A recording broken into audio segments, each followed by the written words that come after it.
En la primera clase del curso de literatura griega para academialatin.com vamos a hacer una introducción a la poesía épica arcaica, es decir, una introducción a lo que básicamente es Homero y Hesíodo, y de hecho incluso más concretamente a Homero. Empezamos por las características y otras cuestiones generales de la poesía épica arcaica, como digo, principalmente Homero y Hesíodo, y especialmente Homero. De lo primero de lo que tenemos que hablar es de la finalidad. ¿Cuál es la finalidad de esta épica? En principio, la épica está destinada a cantar las hazañas de los héroes, a enaltecer los actos, las acciones, las gestas de los héroes. Esa podemos considerar que es la finalidad primigenia, pero ya el propio Hesíodo introduce en Grecia el tono propiamente didáctico. Es decir, como ya veremos, Hesíodo tiene contenidos que podríamos considerar en cuanto a la temática más didáctico que épico, aunque ahí por supuesto estoy mezclando un poco de terminología, pero nos entendemos. Entonces, ya el propio Hesíodo introduce en Grecia el tono propiamente didáctico, y no solo el tono, sino también los contenidos, pero a priori la épica está destinada a cantar las hazañas de los héroes. Ahora, una característica o una serie de características muy típicas de la épica, y no solo de la épica arcaica griega, sino de hecho también de la épica de muchas culturas. Por poner un ejemplo, muchas de las cosas que voy a decir aquí son también aplicables al poema de Miocid, y probablemente te sonará de cuando estudiaste el poema de Miocid en la secundaria todo esto del lenguaje formular o el lenguaje formulaico. Ahora veremos exactamente qué es esto de las fórmulas épicas, lo formulaico, que en gran parte son repeticiones, repetición de epítetos, repetición de versos, series de versos, partes de versos, etc. ¿Vale? Entonces, primero, repetición de epítetos. Epítetos son básicamente un adjetivo o un grupo de palabras que se suelen adjudicar siempre a los mismos héroes, a los mismos personajes, incluso a los mismos objetos. Entonces, por poner solo un par de ejemplos, Aquiles normalmente es Aquiles el de los pies ligeros. Agamenón normalmente es Agamenón soberano de hombres. También, por ejemplo, Atenea suele ser Atenea la de los ojos de lechuza. Y como digo, los epítetos también pueden aplicarse a personas así más en general. Por ejemplo, se habla de los melenudos aqueos e incluso cosas. Se suele mencionar mucho las cóncavas naves, cuando el hecho de que las naves sean cóncavas es totalmente irrelevante, ¿no? Es simplemente esta repetición de epítetos que se aplican frecuentemente a los mismos sustantivos, personajes, cosas, etc. También decía repetición de versos, series de versos y partes de versos. Es muy frecuente que un mismo verso aparezca repetido, lógicamente no uno detrás de otro, sino con diversa separación de versos, etc. También incluso series de versos, es decir, varios versos juntos pueden repetirse en otra ocasión. Y sobre todo lo que más se repite son partes de versos, es decir, por ejemplo, la mitad de un verso aparece muy frecuentemente como una especie de fórmula al fin y al cabo, ¿no? Entonces, por ejemplo, en los diálogos, en los parlamentos, etcétera, cuando habla un personaje y luego va a hablar otro personaje, muy frecuentemente hay una transición que es algo así como y respondiéndole le dijo estas aladas palabras. Por cierto, aquí vemos un epíteto muy frecuente de palabras, las aladas palabras. ¿Vale? Entonces, y respondiéndole le dijo estas aladas palabras se repite mucho en estas transiciones en los diálogos. Y por supuesto, también se repiten mucho escenas típicas y estereotipadas, es decir, el hecho de que sean muy típicas, muy tópicas, escenas de batallas y duelos, embajadas, banquetes, juramentos, asambleas, etc. Todo esto, y más detalles en los que tampoco hace falta entrar, es lo que se suele conocer por este lenguaje formulaico, formular, tan característico de la poesía épica arcaica.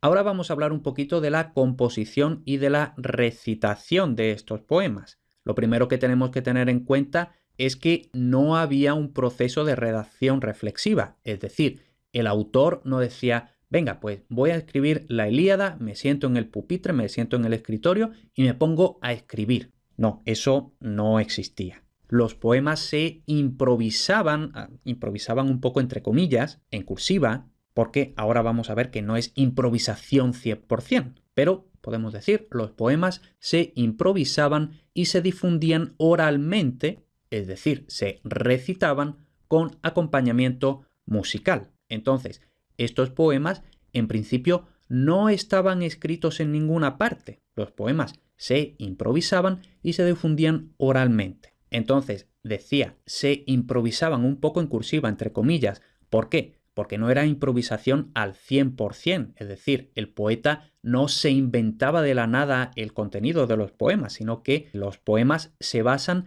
en unos temas que ya estaban ahí, están en el imaginario colectivo. Es decir, por ejemplo, Homero no se inventa la guerra de Troya, de eso también vamos a hablar en esta misma clase, sino que la guerra de Troya, el tema, el mito, el relato de la guerra de Troya es algo que por lo general la gente ya conocía y ahora con esa información que podemos decir estaba flotando entre la sociedad, el poeta iba más o menos improvisando el relato, por supuesto, con poesía, acompañamiento musical, etc. ¿Vale? Entonces, eso lo podemos llamar el fondo de temas en los que se basaba el poeta para recitar. También otra característica muy importante de la poesía épica, grecolatina en general, no solo épica arcaica griega, no, sino grecolatina en general, es el ritmo dactílico. De esto vamos a hablar en un momento, pero nos quedamos sobre todo con esto de el ritmo. Y luego los sistemas de fórmulas, las fórmulas de las que hemos estado hablando,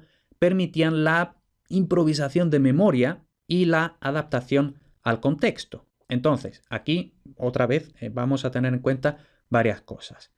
El tema, la historia, el meollo del asunto ya estaba en el imaginario popular y por supuesto el poeta era experto en eso. Luego, el poeta también era experto en los sistemas de fórmulas, en saberse los epítetos, en saberse las repeticiones, las transiciones, todo eso. Y por supuesto, como poeta, también era experto en ritmo, concretamente ritmo dactílico, que vamos a comentar ahora en un momentito. Y entonces, haciendo uso de todas estas cosas, el poeta era capaz de más o menos ir improvisando el relato. Por supuesto, ya he dicho, no era improvisación total, probablemente el poeta previamente había escuchado un relato bastante similar a otro poeta anterior, a un aedo, a un recitador anterior y así durante generaciones. Es decir, que básicamente podemos decir, unos iban copiando a los otros, pero eso sí, era responsabilidad del poeta ir adaptando la recitación al contexto, es decir, dependiendo del auditorio, del público ante el cual se estaba recitando, el poeta podía hacer más hincapié en una cosa, ir más rápido, saltarse algunas escenas e incluso la recitación de estos poemas se extendería durante siglos. Por tanto, los poemas iban también, por así decirlo, adaptándose un poco a las circunstancias sociales, temporales, conforme iba avanzando la sociedad, el tiempo. Esto de hecho también lo vamos a retomar luego dentro de un rato.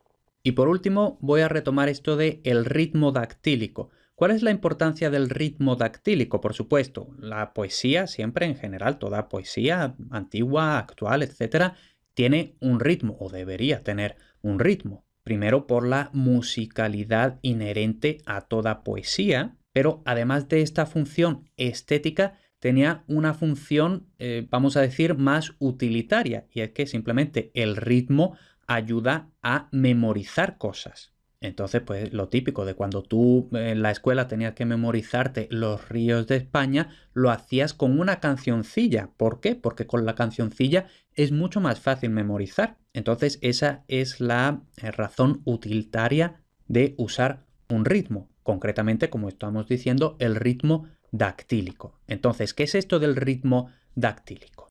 La poesía épica, ya desde tiempos de Homero, es decir, desde los primeros tiempos de la literatura occidental, concretamente griega también los latinos usaban el hexámetro dactílico.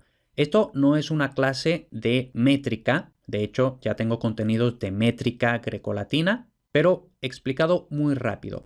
Hexámetro, como su propio nombre indica, son 6 metros, es decir, cada verso se divide en 6 partes y luego lo de dactílico es el ritmo típico de una parte larga, 2 breves, y las 2 breves pueden equivaler a una larga, pero prototípicamente es una parte larga, 2 breves. Por tanto, sería algo así como pa, pa, pa, y eso sería 1 metro. Entonces, un verso, un hexámetro, sería pa, pa, pa, pa, pa, pa, pa, pa, pa, pa, pa, pa, pa, pa, pa, pa, pa. Aunque el último metro normalmente no es completo, pero bueno, no entramos ahí. Pero bueno, como digo, ese sería básicamente el ritmo dactílico, ese pa, pa, pa, pa, pa, pa, porque en eso consistía el ritmo característico de la épica, en la alternancia de sílabas largas y breves, etc.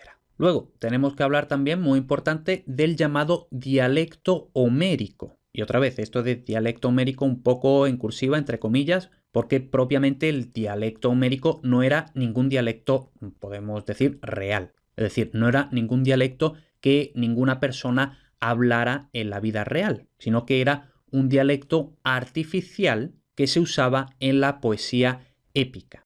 Y se llama dialecto homérico porque, bueno, básicamente podemos decir que fue Homero, si es que Homero existió, que bueno, ahí no vamos a entrar ahora, pero Homero o el autor o autores de Ilíada, Odisea, crearon, así también entre comillas, este dialecto, que como digo, no era ningún dialecto real que la gente usara en la vida normal, cotidiana, real, sino un dialecto que lógicamente cualquier griego podía entender, pero especializado, por así decirlo, para la poesía épica. Ahora, esto también se dice algunas veces que, simplificando, podría decirse que el dialecto homérico es un dialecto jonio con eolismos, es decir, con particularidades del dialecto eolio, y que a esto a su vez se le añaden muchos arcaísmos, incluso muchas formas artificiales exclusivas, es decir, formas que no existen en ningún otro dialecto ni se entiende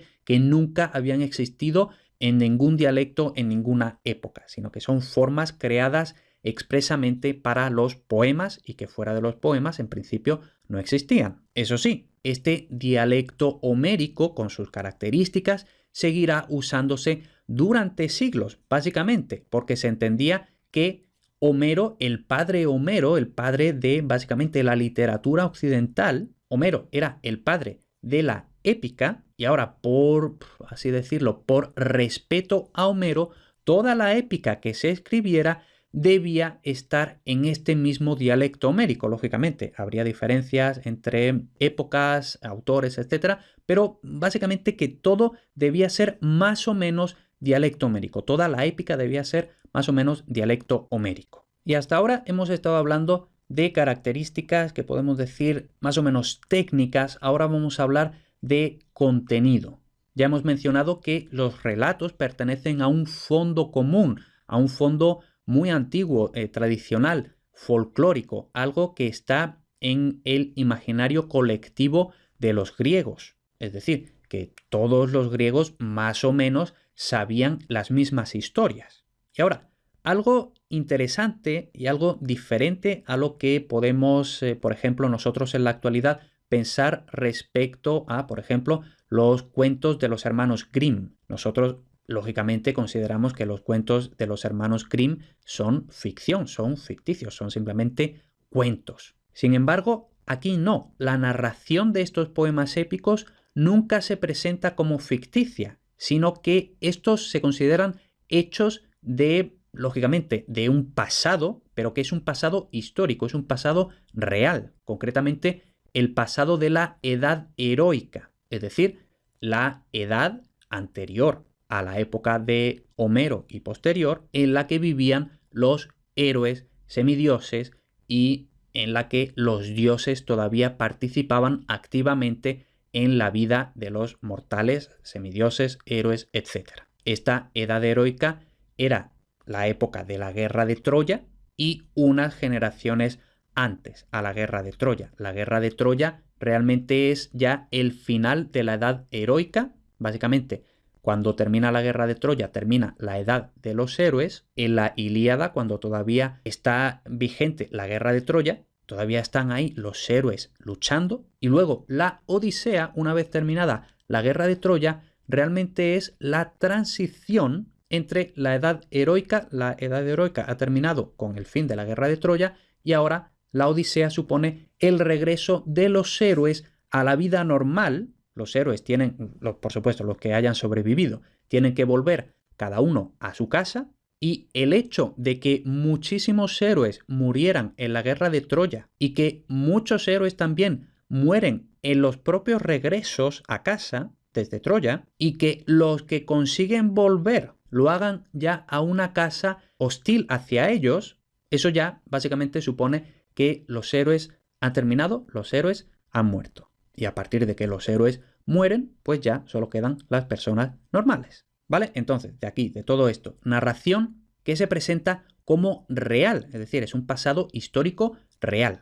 No son cuentos, no son batallitas, sino que es algo que realmente ocurrió. Eso, por supuesto, según los antiguos, pero también veremos que eso que los antiguos se creían a pies juntillas y que nosotros en principio diríamos, bueno, eso lógicamente es un cuento, sin embargo vamos a ver que tiene gran parte de verdad. Entonces, como ya hemos dicho, el público conoce de antemano la leyenda, los cuentos, los relatos, los mitos y, por supuesto, a los personajes principales que intervienen en ellas. Muy a menudo en los poemas se dice explícitamente que la acción transcurre conforme a los planes divinos, a los planes de un dios u otro dios o lo que sea. Por supuesto, los griegos antiguos se creían en los dioses, perfectamente podían creer que eran los dioses los que hacían los planes y determinaban la vida de los mortales. Y luego algo también llamativo es que, por lo general, no hay referencias al presente. Esto es un poco matizable, como vamos a ver más adelante, pero podemos decir que no hay referencias al presente, sino que todo lo que se cuenta es propio del relato de la época de Guerra de Troya, y tampoco hay referencias al poeta.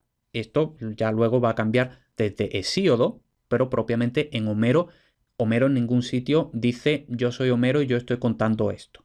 Y ya por último vamos a hacer una breve introducción a lo que será el siguiente vídeo, concretamente el contenido del ciclo troyano. El ciclo troyano, como podrá suponerse, es el ciclo que habla de la guerra de Troya, en contraposición a otros ciclos heroicos como el ciclo de Jasón y los argonautas, el ciclo tebano, etc. Como vamos a ver, Homero, otra vez, si es que existió Homero, pero bueno, lo que se sobreentiende que fue Homero, fuera lo que fuera o fuera quien fuera, es de los siglos 9/8 antes de Cristo. Ahora, que Homero, los relatos homéricos, sean las primeras muestras que tenemos de la literatura griega y la literatura occidental en general, eso no significa que la poesía narrativa, la poesía épica de este tipo, se creara en el siglo IX a.C. Esta poesía existía de mucho antes. Lo que pasa es que concretamente los poemas homéricos son los primeros que conservamos hasta hoy en día. Pero antes de Homero, este tipo de poesía debió de existir durante siglos. Entonces, este tipo de poesía narrativa debió de estar vigente en Grecia desde el segundo milenio antes de Cristo.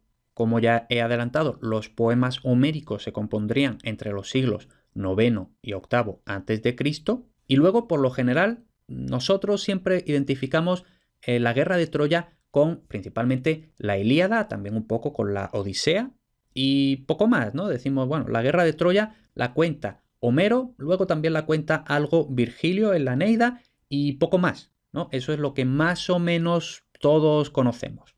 Sin embargo, mucho cuidado, porque la Ilíada cuenta muy poquito, un periodo muy breve de la guerra de Troya. La guerra de Troya duró unos 10 años, realmente más, pero bueno, unos 10 años, y la Ilíada apenas cuenta unos pocos días del final, aunque ni siquiera llega a la destrucción. Entonces, también hubo otros poemas del ciclo troyano que narran otras partes de la guerra de Troya, pero esos poemas sí son posteriores a Homero, básicamente porque Si Homero se considera que fue el primero, pues lógicamente todo lo demás tiene que ser posterior. Ojo, eso no se contradice con el hecho de que todos estos poemas del ciclo troyano, los de Homero y otros posteriores, se basarían en poemas previos, es decir, en esta poesía que se llevaba narrando, recitando desde el segundo milenio antes de Cristo, como hemos dicho hace un momento. Y como habíamos dicho al principio, al fin y al cabo, los poetas, pues más o menos lo que hacían era que ellos escuchaban a otro poeta y ellos iban repitiendo y así pues te ibas remontando varias generaciones y varios siglos de poetas, de narraciones, etc. Entonces, con eso terminamos este episodio. En el siguiente vamos a hablar de qué hay de realidad en los relatos épicos, porque, como ya he dicho, nosotros, pues así en general, a menos que ya sepamos algo del tema, consideramos que la Ilíada, la Odisea, la Eneida, etc., la Guerra de Troya en general, es un cuento chino, es simplemente ficción, y sin embargo, lógicamente, todas estas cosas que tienen que ver con los dioses y muchísimas cosas, prácticamente todo el relato sí que es ficticio, pero está basado en una realidad. Es decir, que sí que hubo una guerra de Troya. ¿Y qué sabemos? Y cómo lo sabemos, lo veremos en el siguiente episodio.